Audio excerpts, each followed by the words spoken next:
할렐루야. 오늘 말씀 우리 마태복음 1장 18절에서부터 22절 말씀, 예수님을 따르는 삶, 값비싼 대가의 제자도라는 제목으로 여러분들과 함께 은혜를 나누고자 원합니다. 이제 예수님께서 마태복음 8장에서 각종 이적을 베푸심으로 당신의 권능으로 오신 메시아심을 입증하는 예수님의 사역을 소개하고 있었죠. 자, 예수님께서 당신이 메시아적 권능을 드러내신 대표적인 사건으로 각종 치유 사건, 이제 나병 환자를 고치셨고 백부장 하인을 중풍해서 치유하셨고, 더 나아가 베드로의 장모가 열병으로 고통받고 있을 때 그것을 치유하셨던 것을 보게 됩니다. 이제 마태가 오늘 이 본문에서는 예수 그리스도의 이 고난에 대해서는 생각지도 않은 채 그분의 권능만을 보고 이상과 세상적 기대감으로 가득 차 예수님을 쫓던 많은 무리들이 진정한 예수님의 이 제자도가 무엇인가를 가르쳐 주기 위해서 오늘 본문을 여기서 기록한 것을 볼 수 있습니다. 여기에 두 종류의 사람들이 언급되고 있는데요. 한 사람은 그 당시에 모든 유대 교인들에게 존경을 받던 서기관, 종교 지도자잖아요. 서기관이고, 또 한 사람은 예수님의 12 제자가 아닌 또 예수님의 다른 무리 가운데 쫓는 제자들이 있었어요. 근데 그 제자들 중에 한 사람이 자신의 아버지를 장례를 치르고 난 다음에 예수님을 따르겠다라는 우선순위가 무엇인가를 예수님께서 가르쳐 주시기 위해서 이 두 사람을 오늘 대표해서 이 마태가 기록해 놓은 것을 보게 된다는 것입니다. 자, 당시 예수님을 박해했던 대표적인 무리들 가운데 한 무리가 서기관이었죠. 물론 바리새인들과 대제사장과 제사장들이 있었지만, 이 서기관들이 예수님을 그 당시에 많은 박해를 했는데, 그 서기관 중에 한 사람이 오늘 이렇게 찾아와서 예수님의 제자가 되겠다라고 하는 거죠. 그러나 예수님은 제자가 되기 위해서 감수해야 될 자기 부정, 희생, 고난에 대해서 전혀 생각하지 않고 종교 지도자였기 때문에 예수님의 권능을 보았겠죠. 그리고 그 소문을 들었겠죠. 그러니까 이 서기관이 예수님과 같은 권능을 가지고 내가 치유사역을 행하면 더 많은 부귀영화, 더 많은 이 종교 지도자로서 이제 사람들에게 추종을 받고 존경을 받을 것이다. 그 의도가 순수하지 않았던 것을 볼 수 있겠죠. 그래서 예수님께서 부정도 하지 않고 긍정도 하지 않은 채 이 여우도 머리 둘 곳이 있지만 나는 머리 둘 곳이 없다라고 제자도가 무엇인가를 오늘 가르쳐주는 이 장면. 그리고 또 한 사람에게는 죽은 자들로 저희 죽은 자를 장사하고 나는 너를 쫓으라. 이 고난을 회피하려는 자들에게 진실로 예수님이 따르는 길이 무엇인가를 우리에게 가르쳐 주기 위해서 오늘 이렇게 귀한 말씀을 이 말씀 가운데 우리에게 가르쳐 줍니다. 많은 사람들이 예수님을 못 믿는 목적이 무엇인가를 모르고 있다는 거예요. 십자가 짊어지기를 싫어하고 오늘날 21세기 현대 기독교인들의 잘못된 이 신학의 근거에서 잘못된 이 말씀의 해석을 많이 듣고 신앙생활하고 있는, 그래서 번영신학과, 풍요의 복음과 은사 위주의 영적 육적 탐욕에 사로잡혀 세상적 부귀와 건강과 행복, 권력과 명예 등 세상 영화를 추구하는 현대 기독교인들에게 예수님께서 진짜 그리스도인들이 치러야 할 대가가 무엇인가를 오늘 다시 한번 말씀을 통해서 우리에게 상기시키고 있다는 것입니다. 오늘 말씀을 세 대지로 은혜로 나눠보기로 하는데요.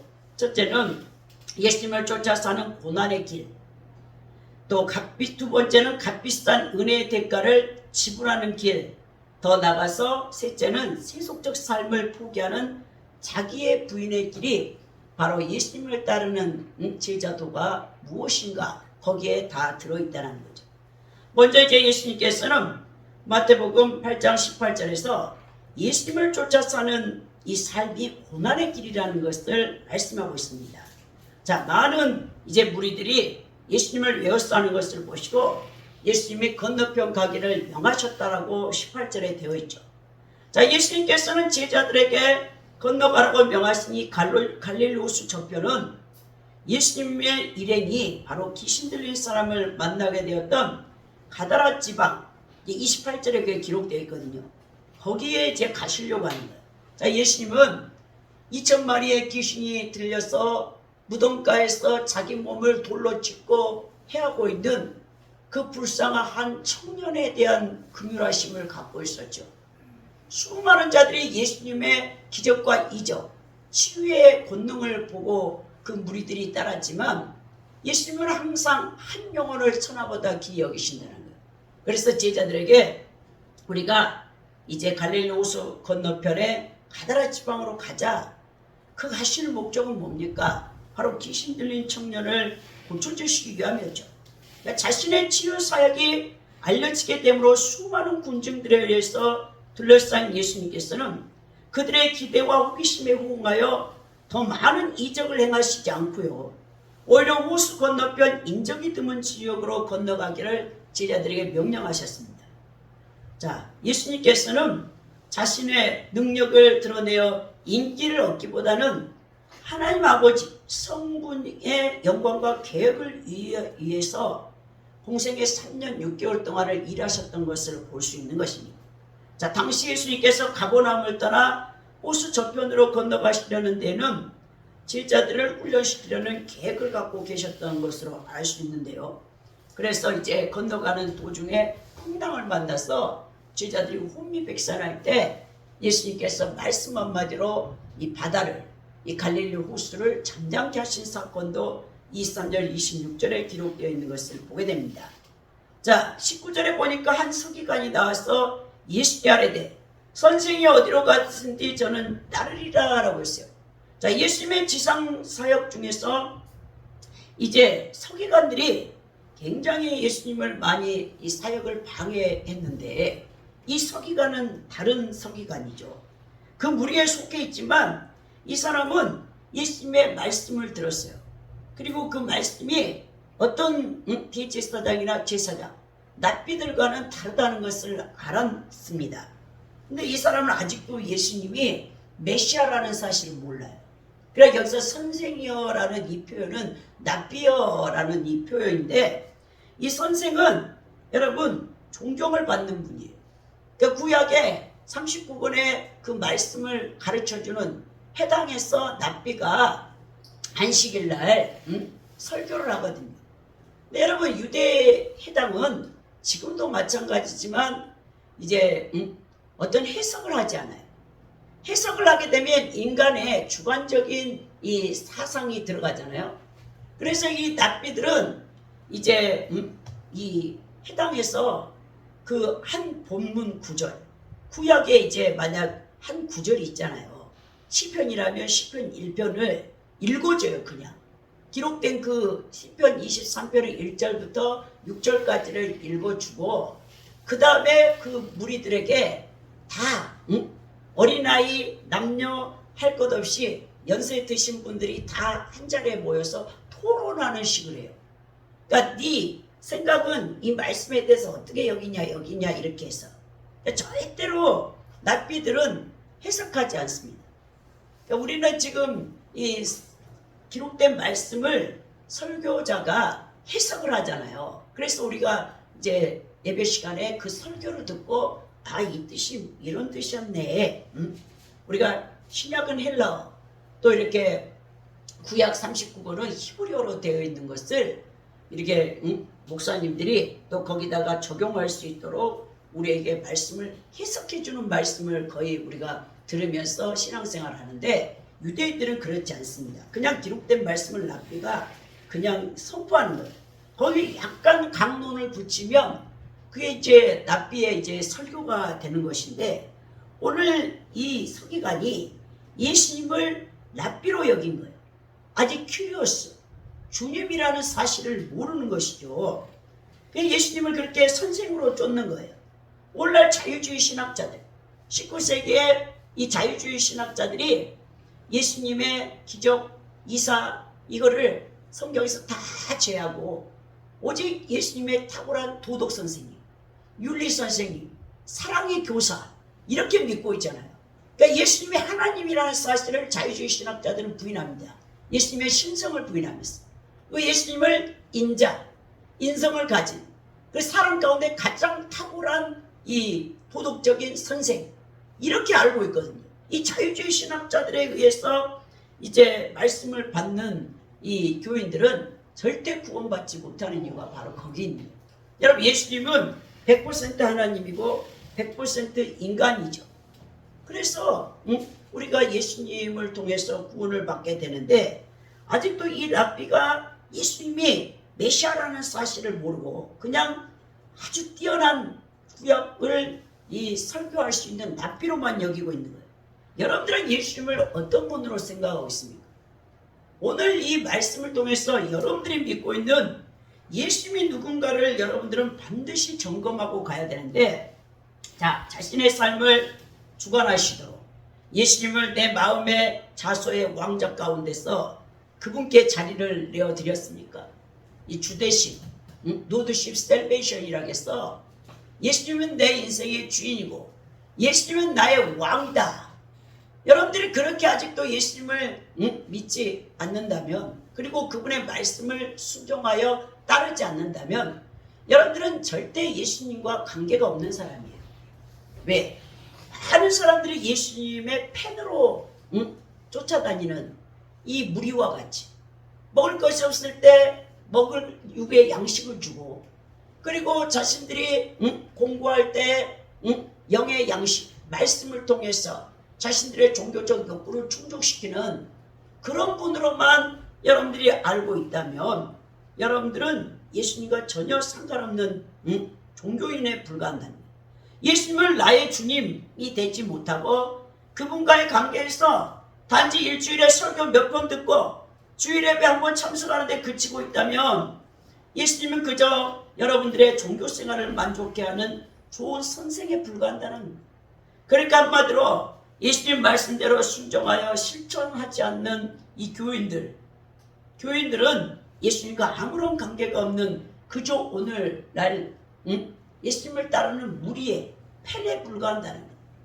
여러분 아이돌 스타들에 대해서 팬들이 어린 청소년들이 얼마나 그 가수에 대해서 그 연예인들에 대해서 배우에 대해서 잘 알고 있습니까?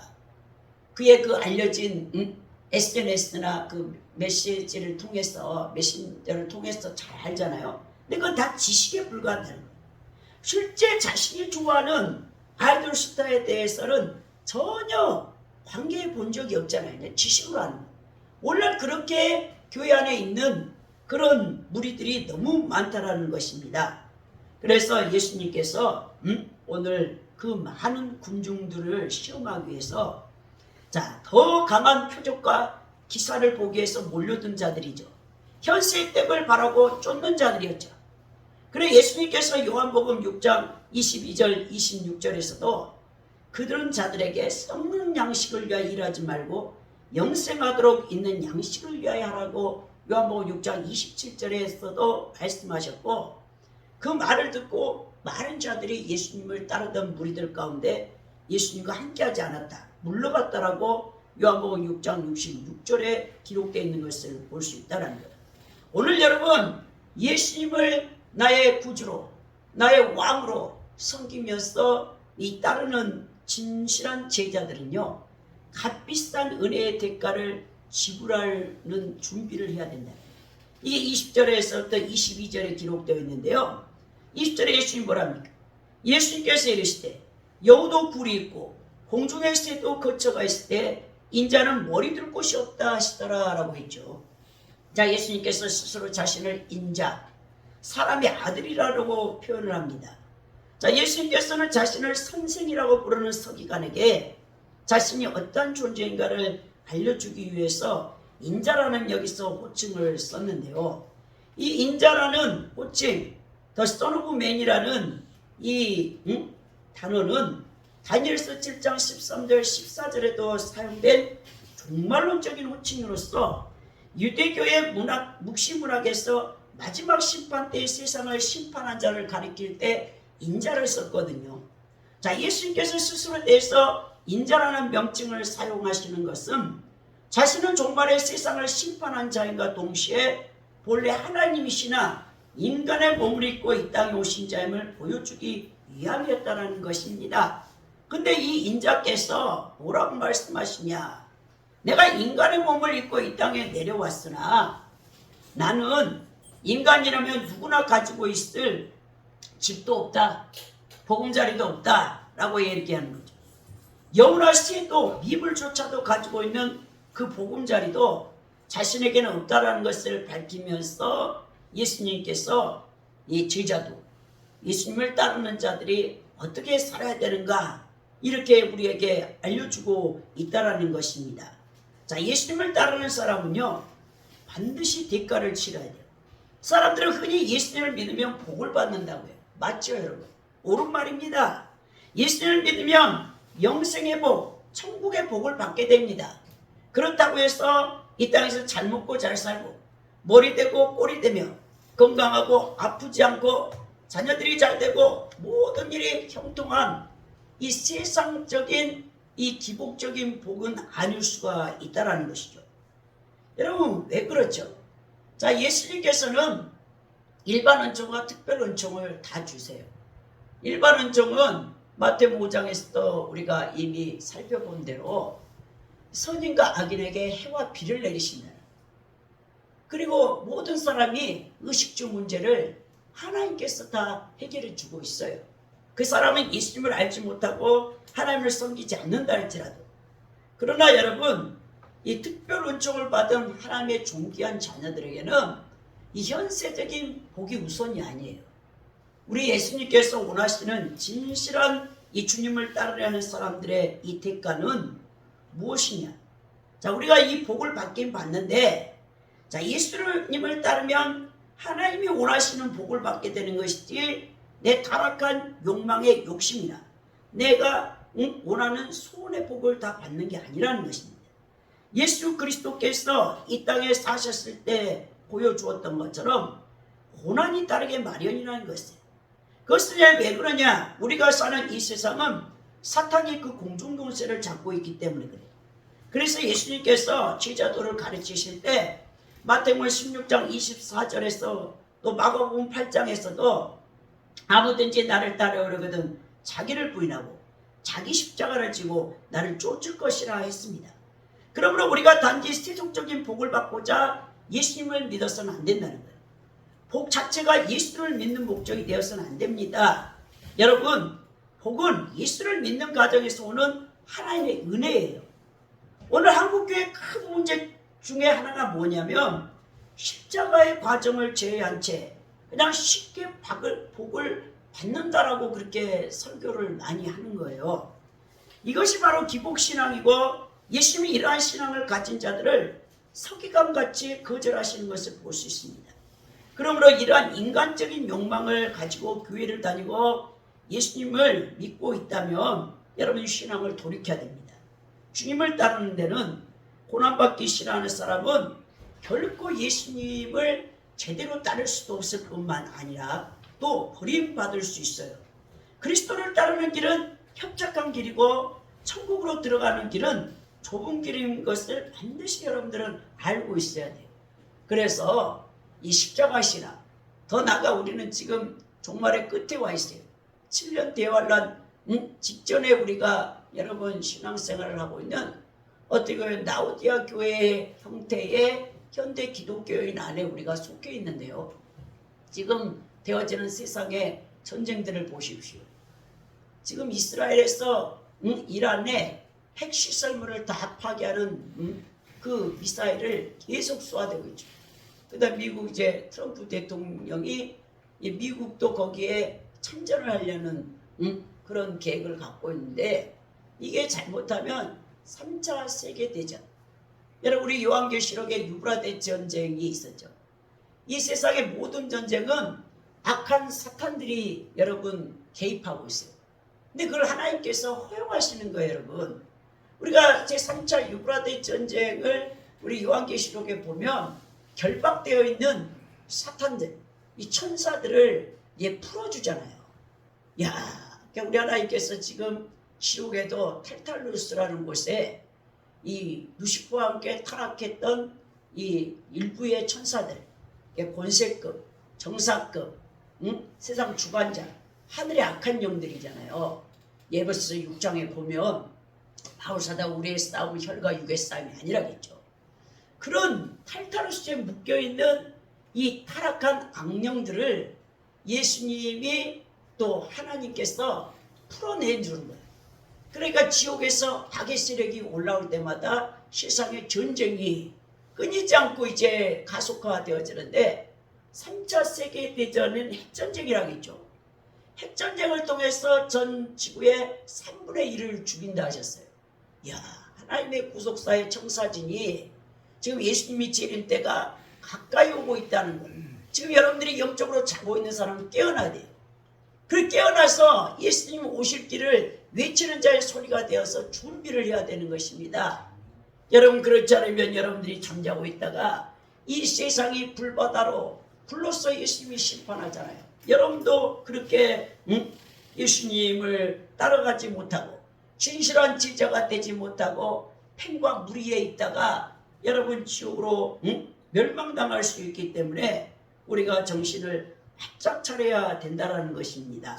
여러분, 더 나가서 예수님께서 자기 부인의 길, 고난의 길을 그 제자도로 가르쳤고, 이제 세 번째로 세속적인 삶을 포기하라고 예수님이 21절에서 22절에 말씀이에요. 자, 제자 중에 또 한 사람이 이르되 주여 내가 먼저 가서 내 아버지를 장사하게 허락하소서 하죠.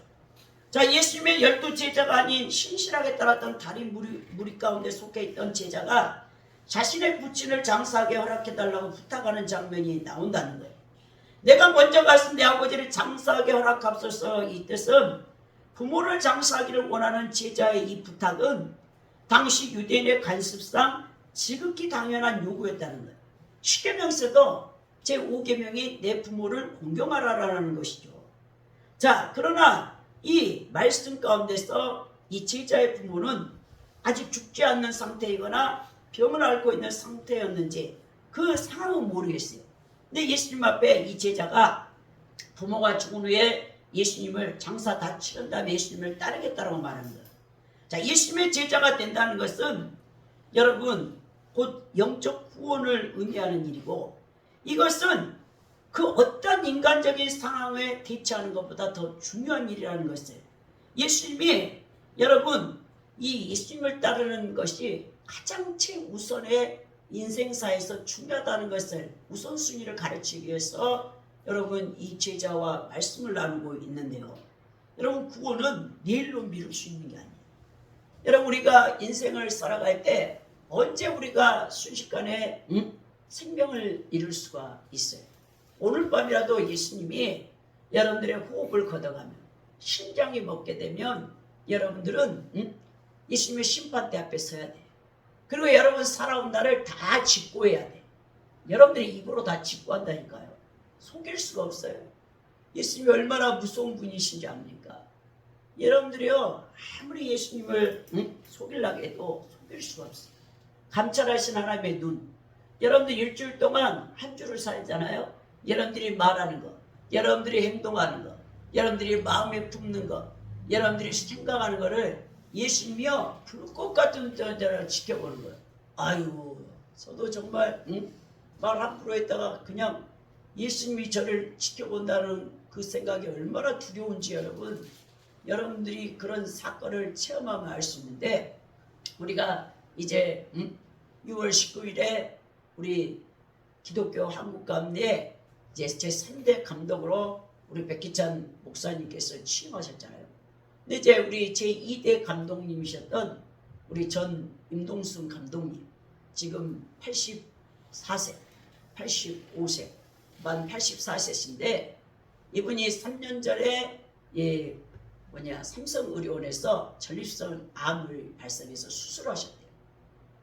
우리 장경환 목사님께서 7월 7일에 이제 소천하셔서 장례를 집도할 때 우리 전 감독님 윤동수 감독님이 간증을 하시잖아요.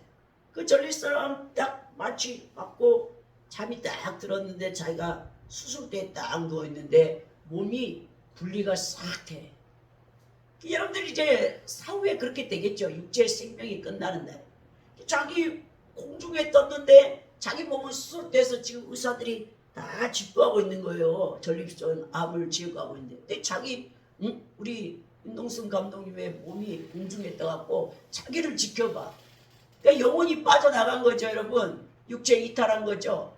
아, 그랬더니 순식간에 천국에 올라가셨다잖아요.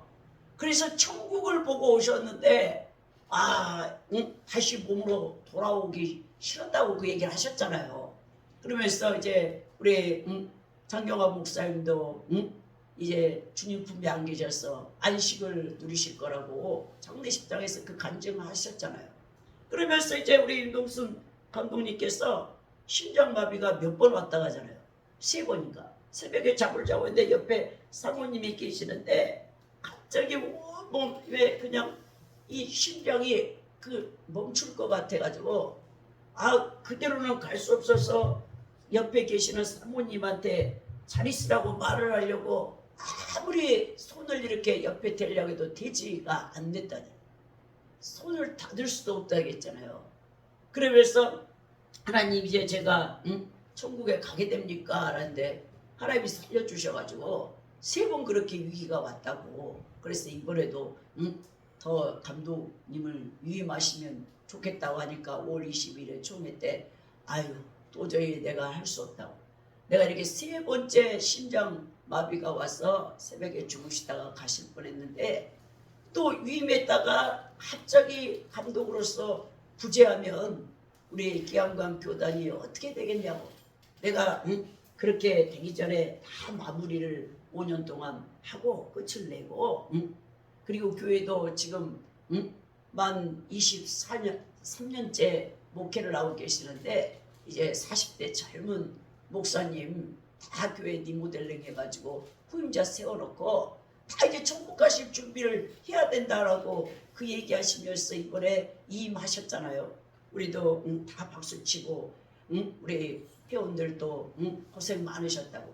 진짜 아름답게 하나님 앞에 죽도록 충성하고 헌신하고 지금도 매일같이 운동 가셔서 거기 일산 호수공원에서 운동 가시면서 사람들 전도하고 또 그분이 요양병원에 코로나 전에는 세상에 300명이 넘는 그 요양병원에서 그 원목으로 계시면서 그 많은 사람들 307명인가를 세례를 주셔가지고 요양병원에 계시는 할머니 할아버지들을 다 천국으로 보내시는 그런 귀한 사역을 감당하셨다. 세월이 그렇게 빨리 지나가더라. 내가 85세가 돼보니까. 그러면서 우리 젊은 기안관 목사님들한테 죽도록 충성하라고 헌신하라고 직분 맡은 자에게 구할 것은 충성이라고 한 살이라도 더 어릴 때 충성하라고 80 다르고 85살 다르다고 그렇게 말씀을 하시잖아요.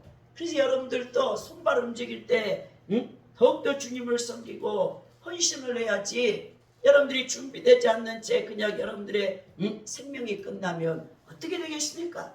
그러니까 오늘 예수님이 22절에 뭐랍니까? 예수께서 이르실 때 죽은 자들이 그들의 죽은 자를 장사하게 하고 너는 나를 따르라 하시니라 말씀합니다. 자, 예수님께서는 자신의 부친을 먼저 장사 지낸 후에야 예수님을 따르겠다고 한 제자 요청에 대해서 죽은 자들이 그들의 죽은 자들을 장사하게 하고 너는 나를 따르라고 단호하게 말씀하십니다. 이 표현은 사실 비유에 의한 수사적 표현이에요. 장사를 지내는 이 죽은 자들, 즉 그리스도를 아직 주인으로 모시지 않는 자들을 예수님은 육신적으로 살아있으나 영적으로 이미 죽은 자로 취급하신다는 것을 우리에게 보여주는 거죠. 이 죽은 자란 영적으로 죽은 자, 곧 예수님을 믿지 않는 불신자, 신앙 없는 자들을 표현하고 있어요. 에베소 2장 1절에서도 그랬고 에베소 5장 14절에도 그렇게 표현하는데 이 세속에 연염 없는 자들을 예수님은 죽은 자라고 얘기합니다. 자, 죽은 자들에게 가면 그 제자의 신앙도 죽는 일이 생기기 때문에 못 가게 하시는 거예요. 여러분, 비록 믿지 않는 가족들에게 우리가 예수님을 믿고 섬기는데 치탄을 받죠. 공격을 받죠. 이 주일날 우리가 하나님 앞에 예배드려야 되는데 이 불신 형제 자매들 또 일가 친척들 경조사를 꼭 주일날 여러분 잡잖아요. 날짜를. 그럼 여러분들이 갈등을 하게 되잖아요. 근데 예수님의 최우선순위가 뭐랍니까? 비록 불신자들의 그 잔치에 참여하지 못해 같이 축하하지 못해도 하나님을 섬기는 일이 우선이고 미리서 갔다 오든지 아니면 토요일 같은데 아니면 여러분들이 이제 경조사비만 보내서 축하를 하든지 그리고 다음에 또 찾아가든지 그렇게 이제 지혜를 여러분들이 발휘해야 되는데 이 지혜로운 성도들이 되어서 여러분들이 불신자의 가족도 전도하고 그들도 구원받게 해야 될 우리의 사명이 있습니다. 여기서 보여주는 이 말씀의 뜻은 뭐냐면 신앙은 차선의 길이 아니라는 거예요. 최우선의 길이라고 이렇게 말씀하는 겁니다. 자식으로서 부친의 장례, 어머니, 아버지의 장례를 치르는 건 마땅한 도리입니다. 그러나 예수님은 다시 말씀하시기를 죽은 자들이 그들의 죽은 자들을 장사하게 하고 너는 나를 따르라고 이렇게 말씀하시는 것은 예수님의 이러한 명령은 최우선 순위가 무엇인지를 우리에게 분명히 가르쳐주고 있는 거예요. 사실 부친을 장사하는 일은 중요하지만 그보다 더 중요한 것은 신앙의 길을 기회가 주어졌을 때 가지 않으면 다시는 가지 못할 수도 있다는 거예요. 솔직히 예수님을 믿으면 제일 신앙생활에 방해하는 사람이 불신의 가족이나 함께 예수님을 믿어도 믿음이나 영성이 같지 않는 가족일 때가 많아요. 야 너만 예수님 믿냐? 나도 예수 믿는다. 근데 너는 왜 그런 식으로 아주 극단주의자처럼 믿느냐고 여러분들을 핑계주고 여러분들에게 후박할 때가 많죠. 신앙이 같지 않을 때. 자, 예수님을 믿고 따르는 구원받는 신앙의 길은 세상의 인륜을 초월하여 어떤 일보다 중요한 일이라는 것을 예수님이 지목하고 있는데요.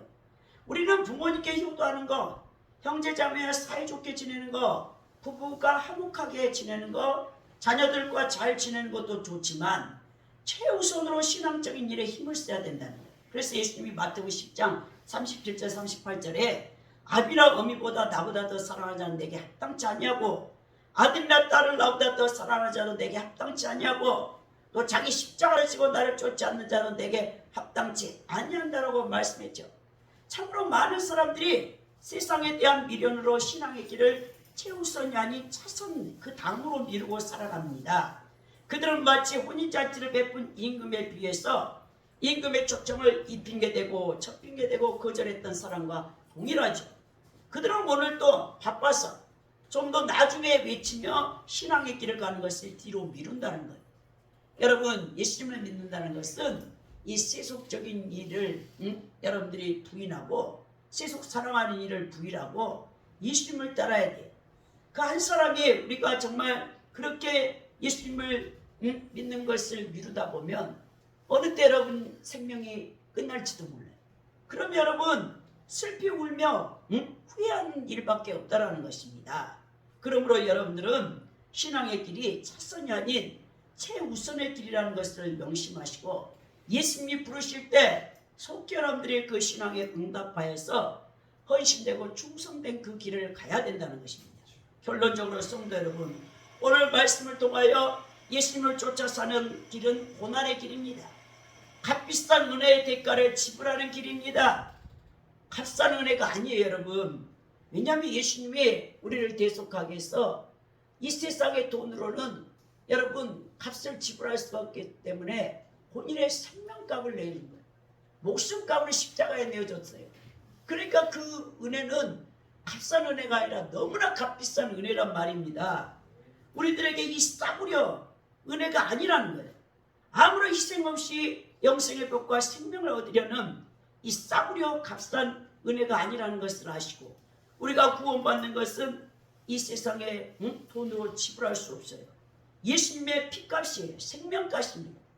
자, 예수님을 믿고 따르는 제자로서 성도들의 삶도 반드시 그에 상응하는 값비싼 은혜의 대가를 지불해야 된다는 것을 오늘 분명히 예수님 말씀하시죠.